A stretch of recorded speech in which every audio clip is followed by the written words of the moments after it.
حضور جب حضرت محمد مصطفیٰ صلی اللہ علیہ وسلم ان کو بلیک گھوڑا کیوں اچھا لگتا تھا؟ وہ خوبصورتی ان کو لگتی ہوگی، ہر ایک کی اپنی اپنی پسند ہوتی ہے.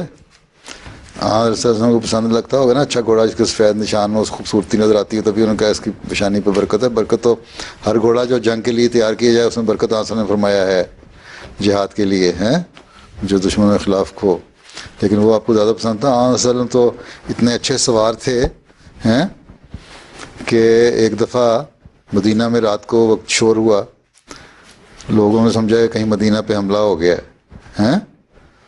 تو ابھی لوگ باہر نکل رہے تھے نا، تھوڑی دور گئے جا کے دیکھیں کیا ہوا، ارد گرد کوئی دوسری فوج تو نہیں آ گئی.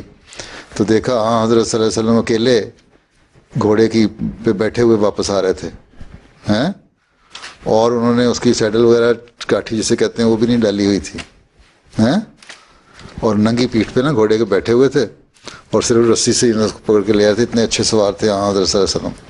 اور جن کا گھوڑا تھا اس صحابی کو وسلم نے آگے کہا کہ تمہارا گھوڑا تو میں نے بڑا اتنا اچھا گھوڑا ہے، یہ بڑا اس طرح چلتا ہے، کیا مثال دی تھی مجھے یاد نہیں رہا الفاظ، کہ تیزی بجلی کی طرح کی تیزی کی طرح بڑا اسموتھ چلتا ہے اور بڑا اچھا چلتا ہے اور بڑا تیز چلتا ہے.